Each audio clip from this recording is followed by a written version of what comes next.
Hello and welcome to Fine is a Four-Letter Word. My guest today is Judy Henderson, and Judy has the most amazing, incredible story you have not heard ever before on our show. Welcome, Judy. Thank you so much, Lori. It's such a pleasure and an honor to be here. Thank you for having me. We had such a great conversation in our pre-show conversation. Yes. It's almost like we should have recorded that, but that's okay. I know. We will recreate an amazing conversation here. And I want to start out talking about your childhood and your background. Like, what were the values and beliefs that you were raised with that contributed to you becoming who you became? Well, I'm the oldest of 8 children. I do have a step sister, now. So there's actually 9 of us.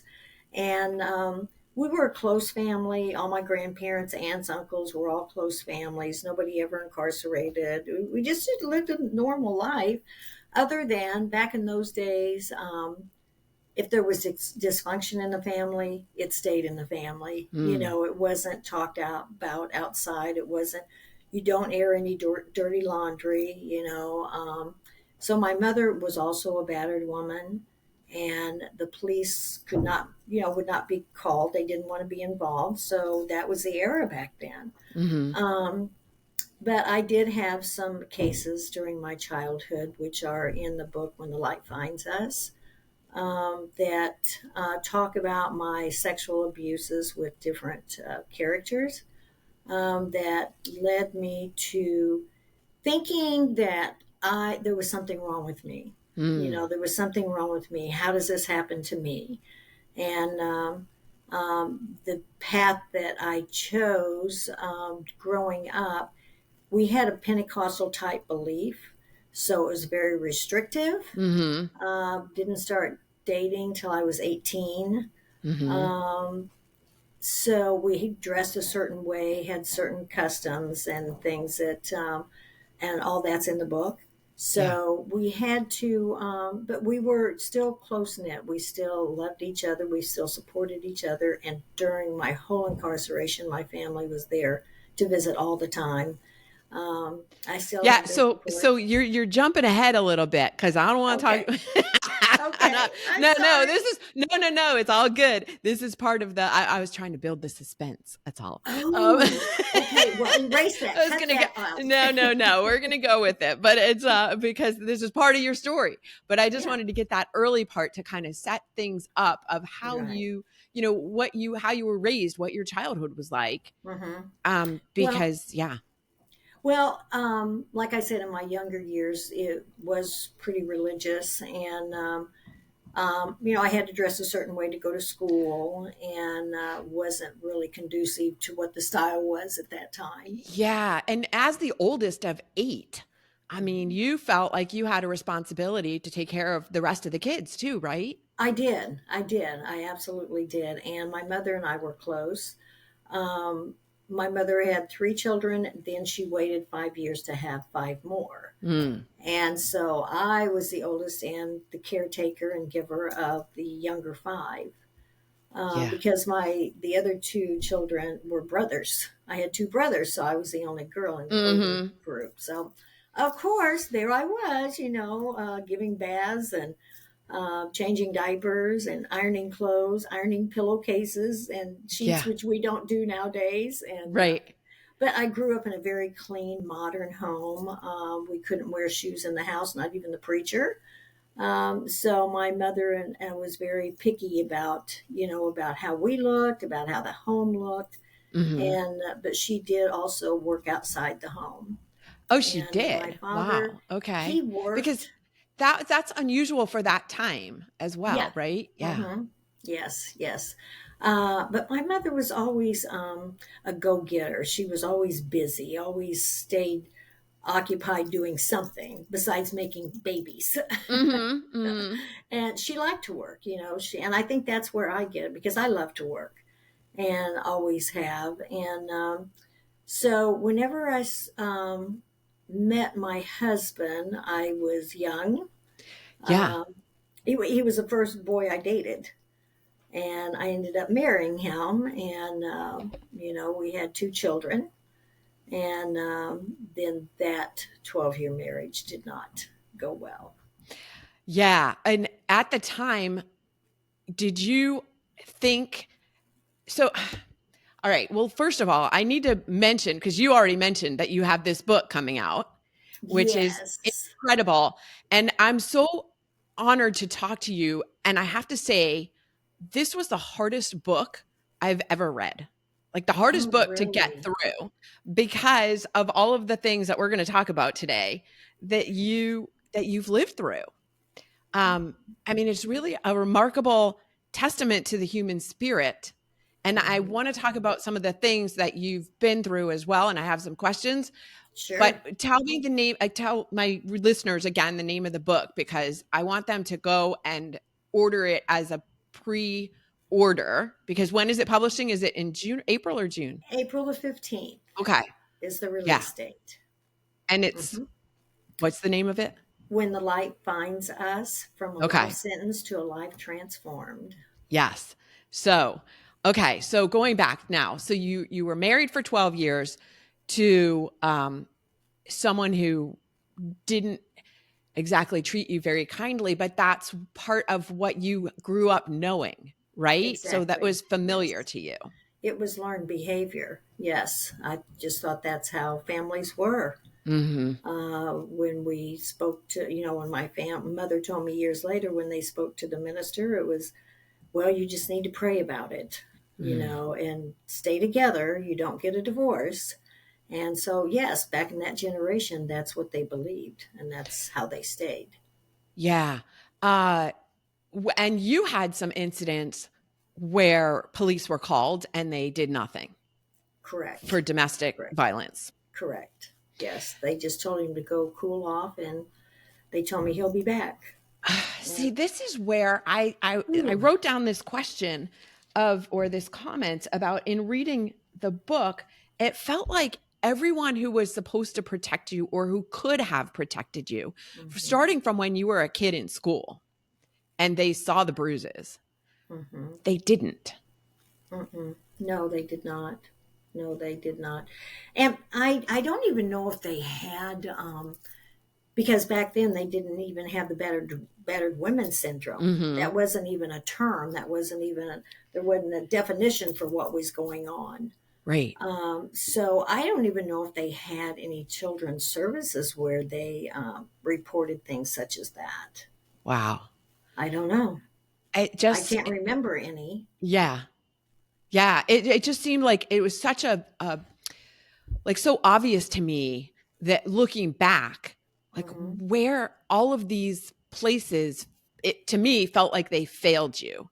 Right. But as I read further, and we'll get into this, that that may have been part of the process that you had to go through or the experiences you had to go to get to where you are today, which is Yes. 1,000% transformation. But at Right. the time, and this is why it was so hard for me to read the book because of all of these places that I thought, oh my gosh, why isn't somebody doing something? Mm-hmm. Mm-hmm.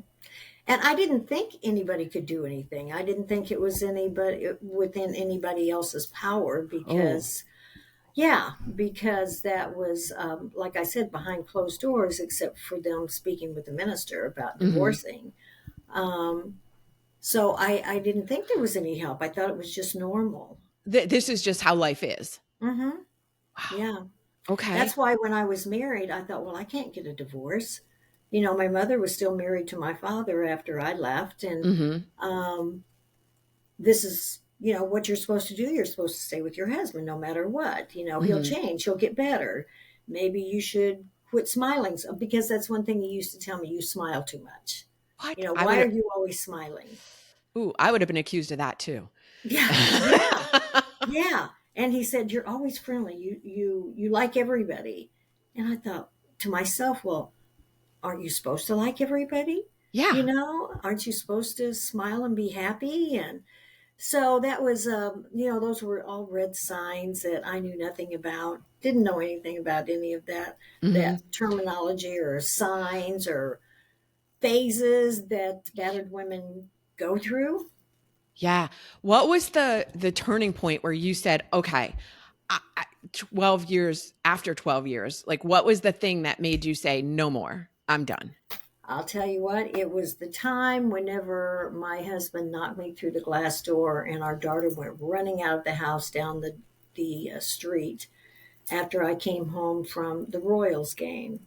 I went with a friend of mine that had tickets, and it was it was a rainy night, so it would stop and start, Mhm. the game. And so I got home, probably around 11 or something, and he was drunk. And he wanted to know where I'd been, who I'd been with. I know you weren't at no Royals baseball game. And I got beat up that night. He knocked me through the glass door, and our daughter went running down the street. And I thought, this has to stop. I don't want her living like this. This is Mhm. doing more harm to the children than anybody in this family. And so that did it. That did it. I just had the courage because she was scared to death. Yeah. And so it was more for them than for Mm-hmm. yourself, which Yeah. happens a lot, right? People take Yes. actions in what's the word I'm looking for? Like trying to protect or in There. for other people Yeah. We instead of for become themselves. caretakers Yeah. for other people instead of trying to help us. We are secondary. Mhm. And so it was for them. And then the crazy thing about it, Lori, is when I really had the courage to do it, and I always kept in the forefront of my mind, it's for Angel, it's for Chip. They cannot live like this. Mhm. They deserve better. Mhm. Um, After I left and moved out of that city, which my psychiatrist told me to do after I attempted suicide, um, I took my son, 3-year-old son, to the garage and just wept because he didn't have a father. Mm. And I thought, what kind of a mother does this? What kind of a mother leaves my son without a father? And it was heartbreaking. I was torn. Yeah, not thinking, well, it better he not have a father figure than have this really kind Right. of a monster. Yeah. Yeah. It was crazy. Our brains are wired different when we go through so much abuse, and you don't see any way out or nobody to help you, because that's the same night that the police were called, and they told him, just go cool off, sober up, and then come back. So I Yeah. thought, oh no, this is just escalating. It's getting worse. So I've got to save the children. I'm glad you brought up the wiring part because I was going to bring that up, and now is as good a time as any. As that, because a lot of times people are like, from the outside, if you haven't been involved in a relationship like this, you Hmm. look at the person, they look at you, Judy, and say, well, why don't you just leave? Yes. Why do you He's stay? almost killed you and he's abusing your children, and why don't you just leave? And they don't Yes. understand something that you said in the book that I've heard before, but it really hit me when I read it, is that your brain is wired Yes, differently from it trauma and is. abuse. It is. It definitely is. Your thinking isn't normal. Um, I mean, he beat me one time for fixing hot dogs for dinner, beat me with a hot pan. And I thought, well, I work 5 days a week. I have a setter for the children, and I work a full time job. And I come home, then I fix a full dinner that he expected every night, bathe the children, put them in bed. And it's like, why can't we have hot dogs just one night, have hot dogs? And it was like, that's crazy thinking. Of Right. course you can have, I look back now and I'm thinking, what was wrong with me? And it's like that Stockholm syndrome. Hmm. You are just so caught up and conditioned. And I was conditioned for my co-defendant. I was ripe. I was Yeah. what he was looking for. So let's go into that part of the story now, because you left this abusive marriage, you Hmm. moved out, you took your children, you were building a new life, Yes. and you met this person. Yes, yes. And he was a real estate broker, three-piece suit, very charismatic, very kind, very intelligent, had been in the ministry at one time. So I thought, oh, okay. And I met him through somebody else I was dating. He was a friend of his, but we were just casually dating, nothing serious, whenever I moved down where my family was. And I didn't notice any red flags, any signs. When we were at my aunt's for 4th of July, she said, Judy, what? Her and I were in the pool, and she said, why is he reading a book on manipulation? And I said, well, Aunt Wanda, I said, he has big, multi-million dollar properties that he's selling. So he has to understand and how to manipulate people, I guess, to buy these, And well, okay, that's the only thing I can think of. And didn't even think anything about it. But I'll always remember her asking me that. And I thought about that years later after the situation that happened. I thought, oh my gosh, there was another sign and I missed it. Right. Well, in fairness, a lot of people miss a lot of signs that you don't see until hindsight 2020, yes, right? True, yeah. True. When you're in the moment, you don't necessarily see it. No, and then when you're okay, let me explain how a lot of people are addicted to drugs and alcohol. My addiction was love. Because you hadn't gotten it. Right. And I wanted it so badly. I wanted that little white picket fence around a yard and a loving husband and children and just do things, picnics, all that. And we did some picnics, with my co-defendant and I. Right. And so I thought, oh, this is great. My parents, my stepfather and my mother, because my mother did eventually get a divorce. Yes. And to a great stepfather, Teddy Bear, we called him. And he was so loving. And then I realized I could get a divorce. My mom did it. Well, I can. Yeah. Because I don't have to stay trapped in this again. So that's another little factor, a little twist, back then whenever I was getting ready to leave.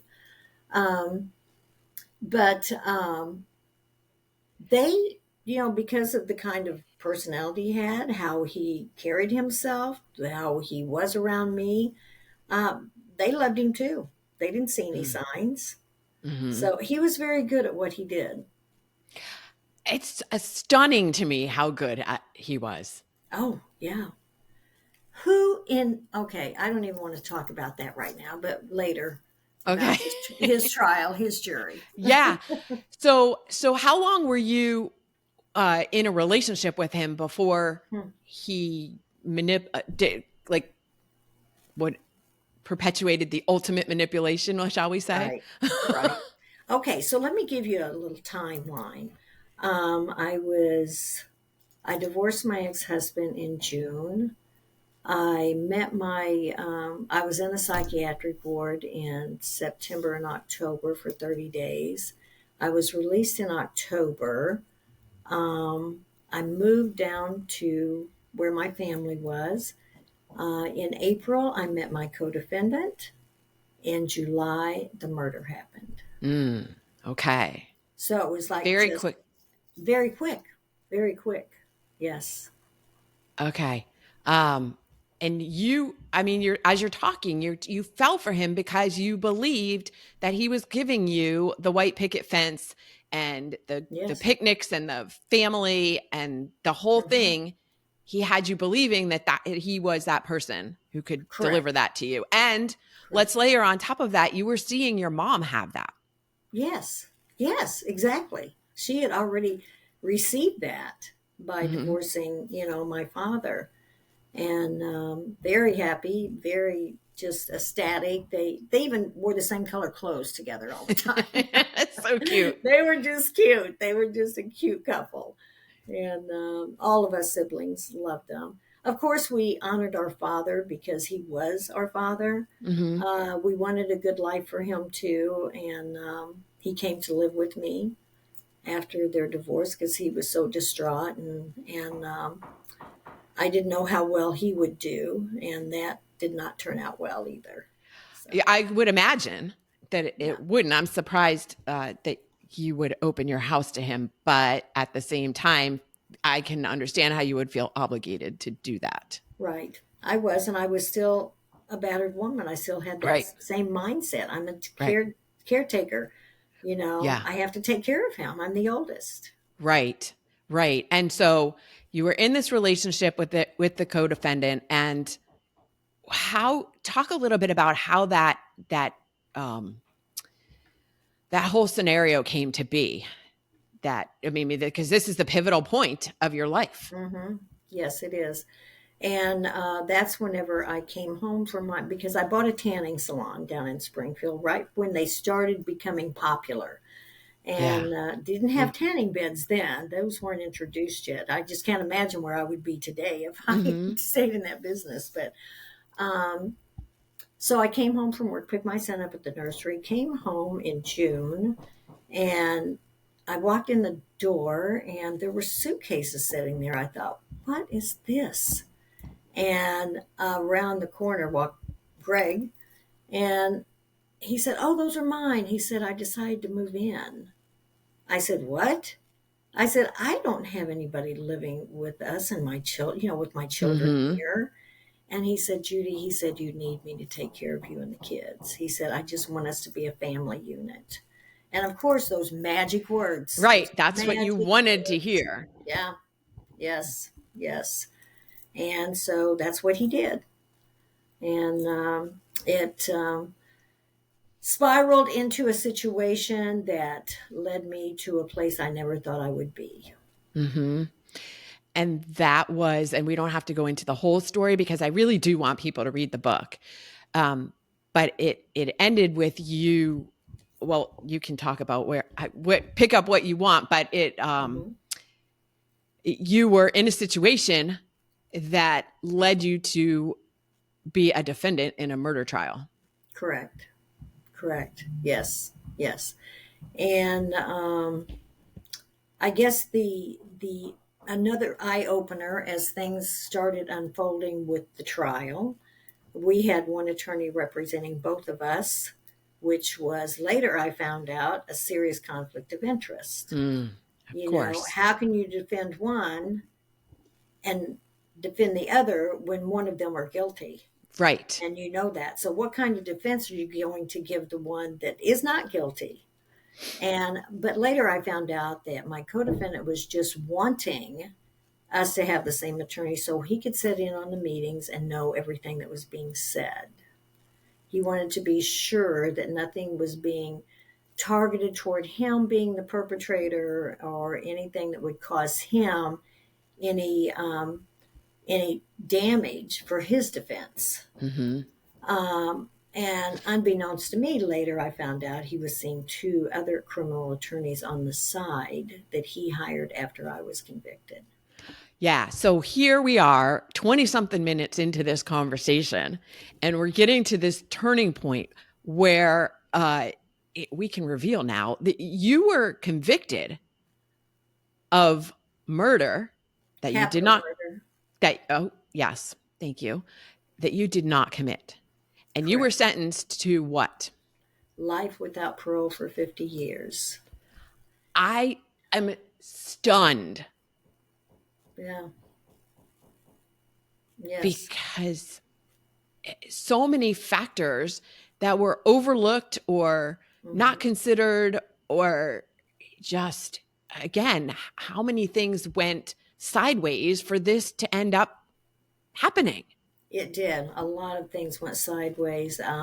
My attorney couldn't put on defendants that would help me because it would hurt his other client, my co-defendant. Mm-hmm. So I had no defense. I really had no defense.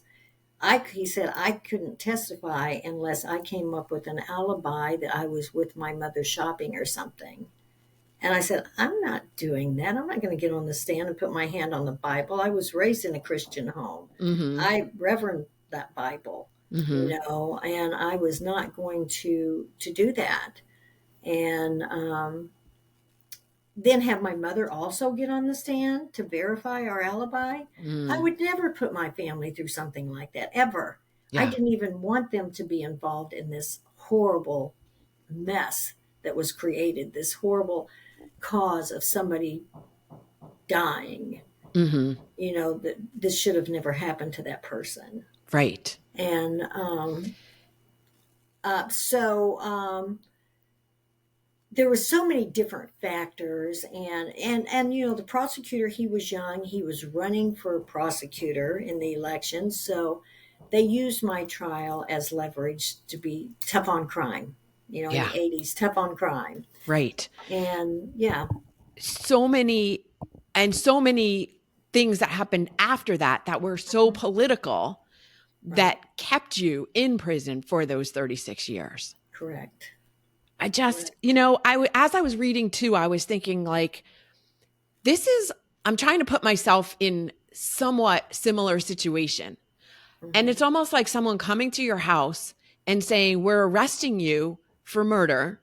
And Hmm. you're like, but I didn't do anything. And so naturally the truth will come out and I will Right. be set free.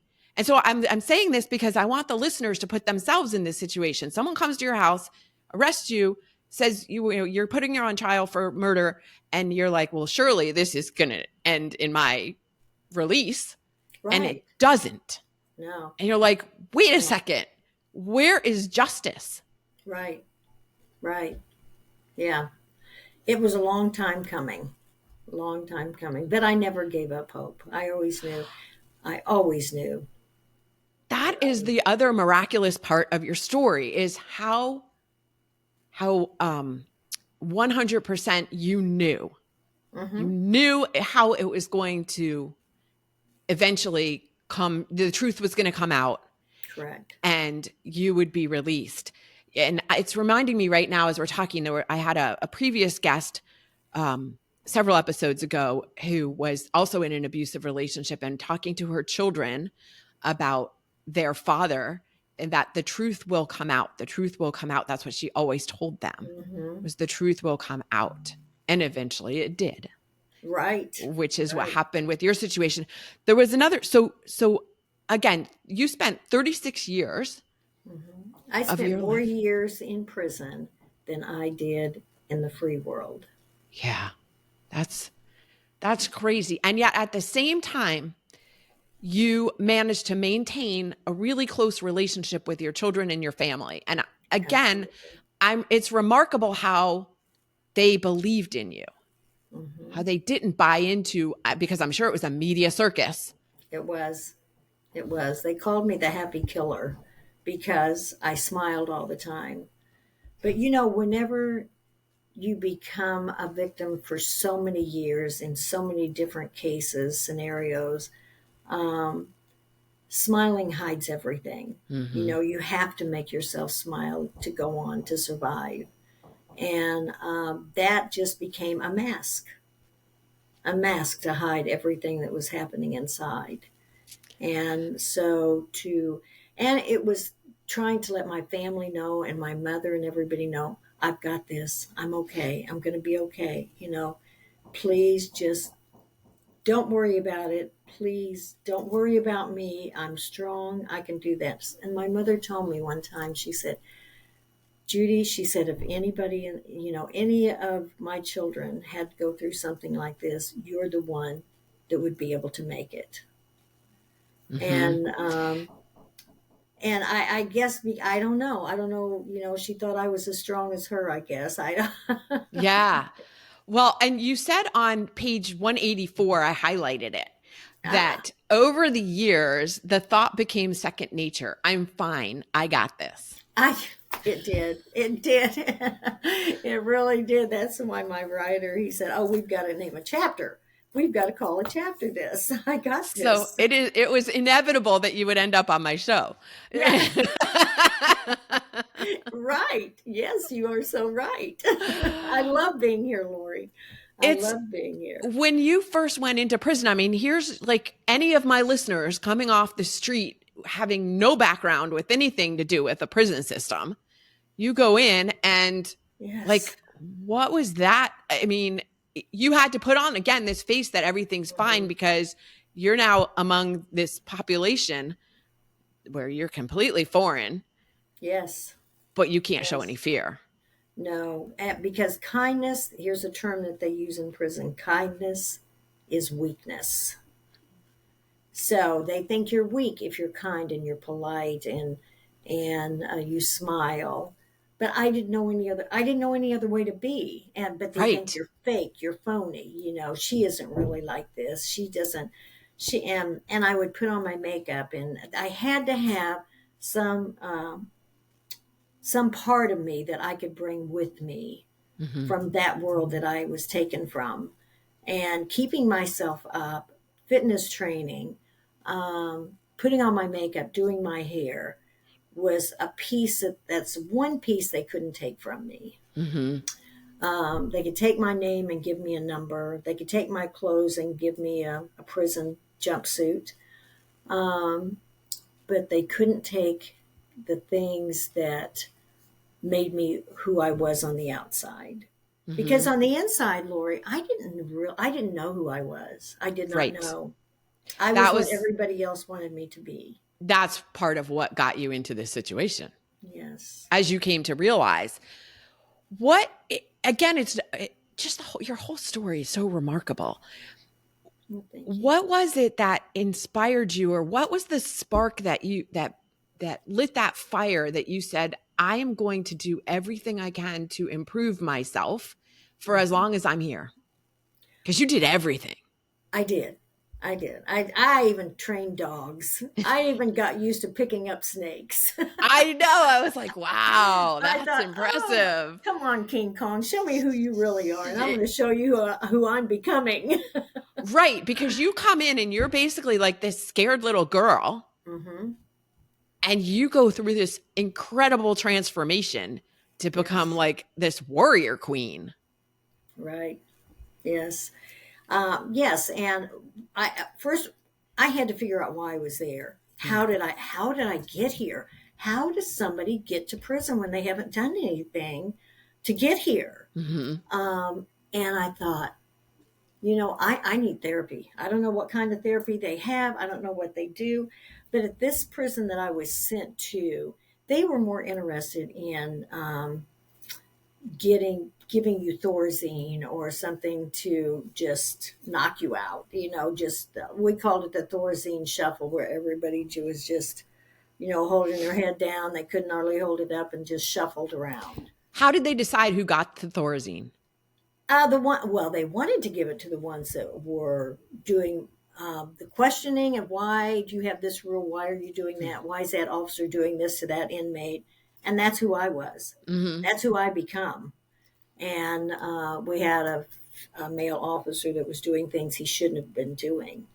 And I had to confront that situation and take care of that. Mm-hmm. Even if it meant me going to solitary confinement, that individual could not remain in that prison. So did they give you Thorazine? They tried. And unbeknownst to me, I didn't know, because I didn't know the rules. I didn't know Right. anything about what they could do and couldn't do.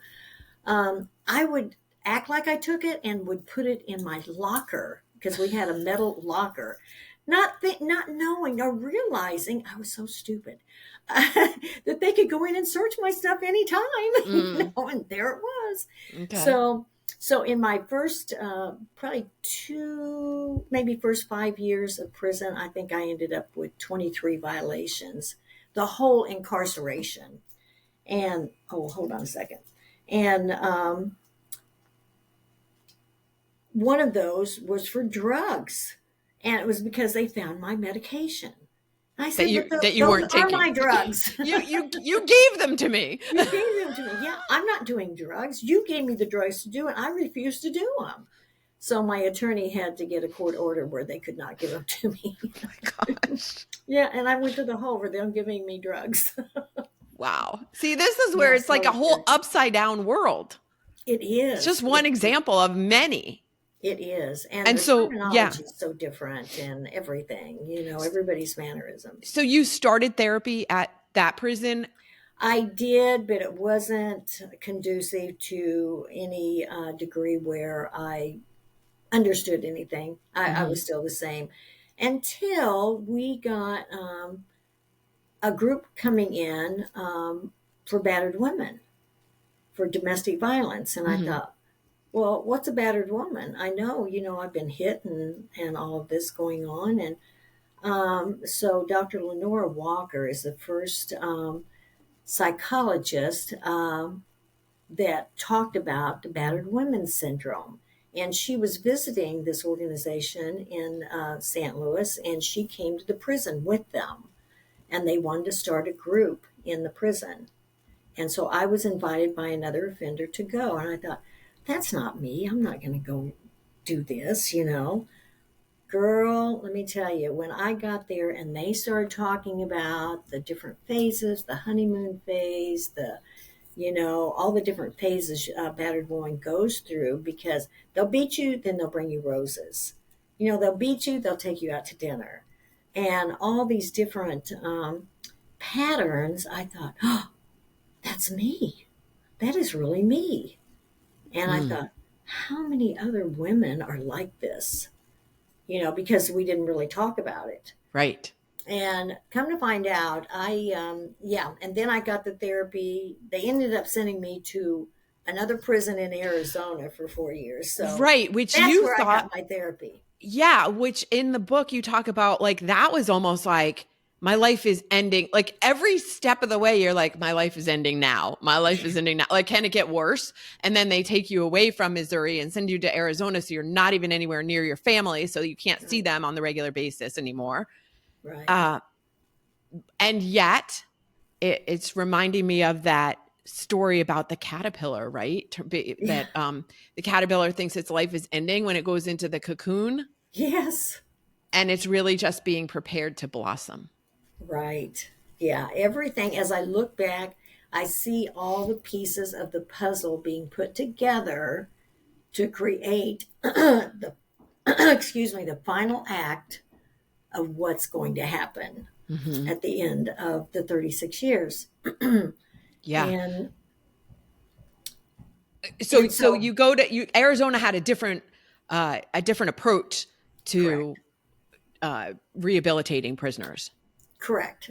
Missouri is actually supposed to be a rehabilitation state, but at that time, not so much so. And Arizona was supposed to be a work state, but they're a very wealthy state. So they had a lot of funding to be able to do a lot of programs, a lot of college classes, all kinds of therapy that you could want. I attended some adults molested as children groups, where I started understanding more and more and more about how I came to prison, how I was conditioned, how you ended up in this situation. Yes. Yeah. And you there was a question that one of the therapists asked you. This pivotal question. What was that? Oh gosh. Oh, do you? Shall I? I don't want to. I don't want to put you on the spot. But No, it was about okay. how did you get here? What was Oh, your yeah. part? What was your Yeah. part in this? Yes. My part was loving somebody and not looking at the signs, being totally blind. But I had to realize too that I did play a part. I did play a part, and I had to take ownership of that part. Yeah. And at the point where I was willing to write a letter to the victim's family and put myself in their shoes, because it wasn't about me and what I was going through. It was about what they had to go through because of me being in that situation with somebody that caused that. Yeah. I want to point out here that question is so important, whether you have been in a situation like yours or Right. any other situation in anyone's life that Yes. you don't like or that Right. isn't working to your advantage, isn't serving you. Asking yourself, what is my part in this? Very true, Lori. Nobody ever thinks of that part. And when she asked me that, it was like this whole other door opened. And I said, oh, wow. You know what? I have to make amends for that. Did it come to you that way, or did you first go, well, I didn't have any part in this. Oh, I'm yeah. a Oh, victim. no. Oh, yeah. Yes, exactly. Okay. That's exactly what I did. Okay. Exactly. Because it wasn't like just the skies parted and you went, No. oh, yeah, I see my part. You Yeah. it took a In while for me to come okay, to grips with that, I just want to and yeah. that was very painful to have to walk through and see that victim's face, and relive all of that. And Mhm. to this day, there's certain shows I can watch. There's certain ones I cannot watch. But yeah, and being able to take that step to write that letter to them was very healing, and it took me to another level of my growth, and it does Did help they you forgive grow. you? Did they I forgive you? don't know what Okay. they. The way we had to do it in prison is they had a victims advocate, and they had a certain department, and you sent the letters to them in the Department of Corrections, and they would forward it. They would read the letter. If they thought the letter had anything in it, making you look better to them and not giving all your empathy to the family, then they would not forward it. They would Mhm. send it back to you and you'd have to rewrite it. They would notify the family then once they did accept a letter and see if the family wanted it.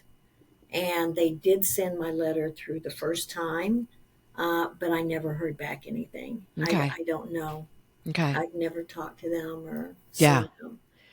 Uh you there's so much detail in the book, Hmm. and I'm curious to know how you remembered all of that. Did you It keep took a 6 journal? years. My writer and I, we did a lot of soul searching, a lot of talking through the years. And these things started coming back as we Hmm. started discussing them because Okay. there's so much you try to forget, I'm sure. about parts of your life that are painful and you don't want to talk about, you don't want to remember.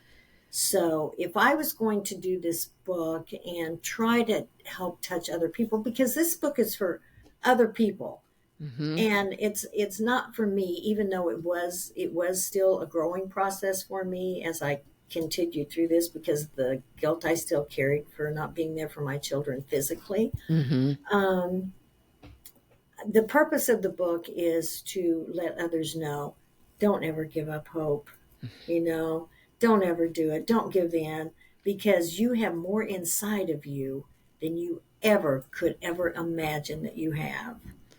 And go ahead.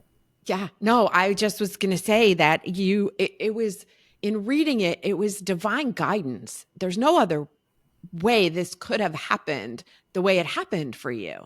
Right. The way things Right. lined up. So after I got through that first part of the book, that was so difficult for me to read, I'm that sorry. another human, no apology, because it was just hard to read that another human had gone through what you went through. Right. It's hard to read that and know that that was not fiction.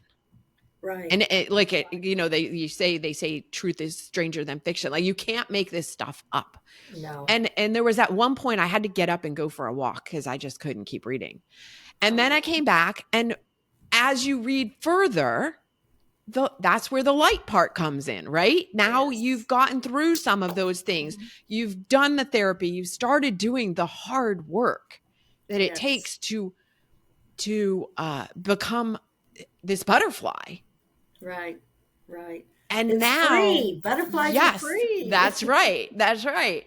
And to not just free yourself, but to, come, not even come back because you were already there still, but to give back, to help lift others up. It wasn't just about improving yourself, because you Right. did a lot of work, even when you were still in prison, to Correct. help people who were in there with you and who were out already, Correct.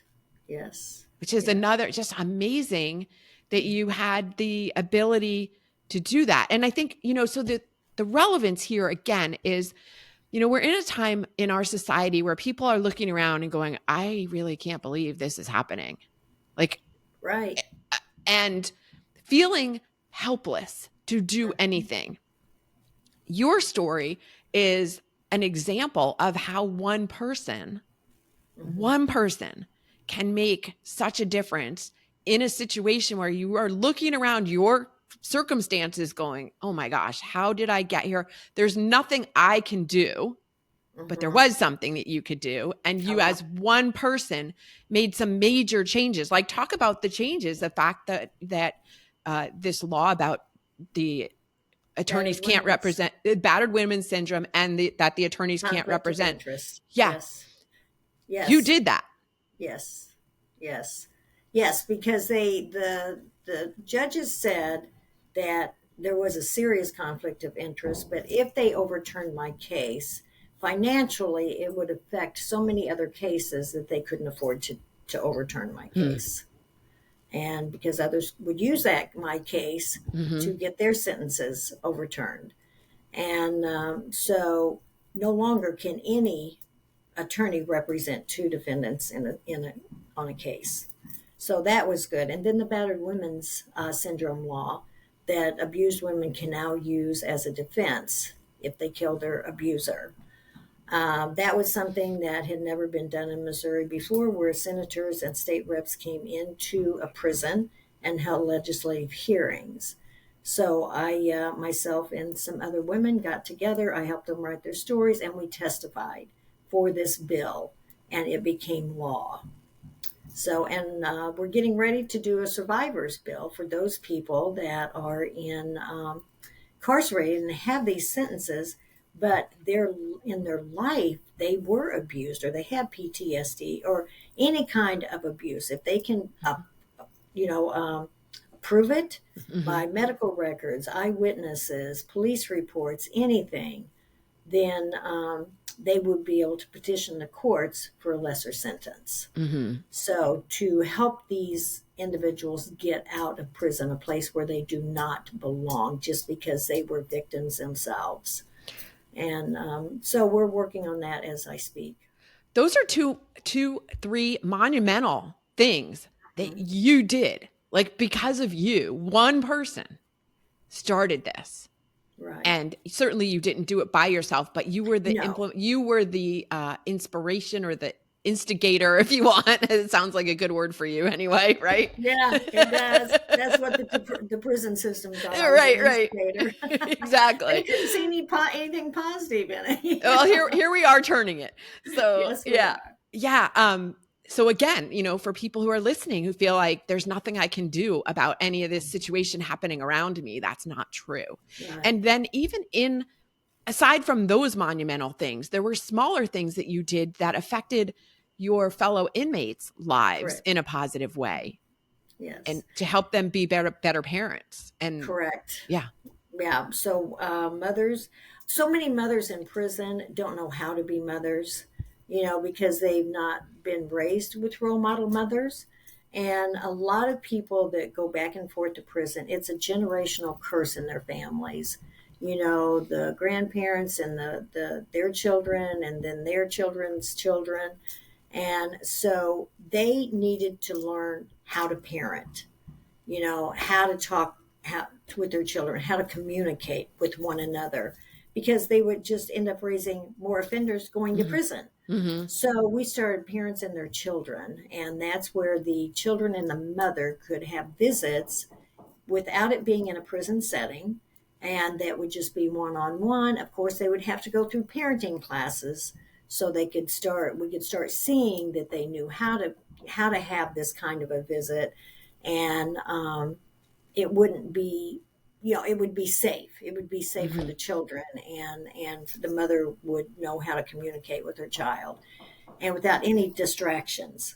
And so that would just, and it's still going today. It's called Patch, and they're still doing that today, and I'm very proud of that. I just talked to some of the directors a couple months ago about the program to see how they were doing, and just to touch base, and it's still thriving.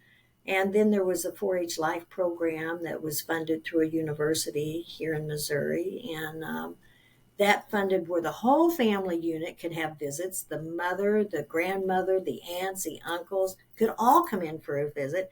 And let's just expand this out a little bit and make it a family unit, Mm-hmm. and let all the family members learn and become what this child needs. Yeah. And Wow. yeah, and so that became very very popular. Inmates loved it.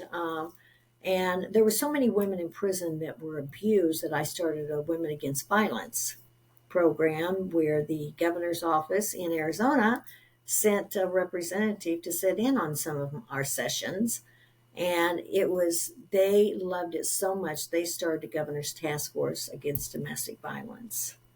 And so I was just amazed and just thrilled that these women were getting what they needed. When you look back on all of the violence that you endured, all of the injustice that you endured, and to see what came from that, Mm-hmm. it's like, what would have happened if you didn't go through all of that? All of this other stuff wouldn't have blossomed out of it. Correct. As hard as it was. Right. As hard as it was, I am extremely blessed and just thrilled that I was able to find my purpose, why God created me. And He took me through the fire, and He chipped away the things that where I could see who I really was, who He really created me to be. And or the universe, whoever you feel is your power, your energy. And so without all of those experiences, I wouldn't be the person I am today. And I love people. I love helping people. I work at Catholic Charities of Kansas City, St. Joseph. I'm excited to be here and to help offenders when they walk in and they don't know I work here. And they see me and they say, oh my gosh, that's Judy Henderson. And, I'm able to help them with housing or, give them and send them in the right direction for that, or food, give them those things, or financial assistance. The agency just does so much to uplift people. Not a hands out always, but just a hands up. And that's what we want in our society. We want good citizens that are healthy mentally and strong. Yes, there is so much more we could talk about. I mean, we could be here I all know. afternoon, and we're not going to. Yeah. I strongly encourage anybody who's listening, if you're listening to this, to get Judy's book, because there's so much more to the story. If you can believe it, what she's shared is just a fraction of what she went through. Not just the tough part, but the uplifting part, the part where you found religion, you found your higher power, where you found meditation and how that helped you, and the journey, all the people who were on your team helping you. Yes. With clemency, finally, after 6 governors denied Yes. clemency, getting to the point where you were able to walk free. Yes. And then three parole boards recommended clemency to 3 different governors. Yeah. It's all that whole story is just so, I couldn't put the book down. I mean, I read it in about 24 hours. I read the entire thing because, like I said, I had to put it down and take a walk for a bit. But then I came back to it and I was like, I got to get through this because I want to know what happens next. Well, thank you, Lori. I appreciate it. I'm glad that it was a good read for you. I hope you were able to gain something from it in some way. And Absolutely. I so appreciate you having me on. And when the light finds us, I hope everybody will receive the gifts that are in it for them. Yeah, that people are open to receiving the gifts, yes. Right? Because you had to be open to it. Correct. Absolutely. Yes. Well, before we close out, what is the song, or I know you have a couple of songs that sustained you, or not that give you, that uplift you?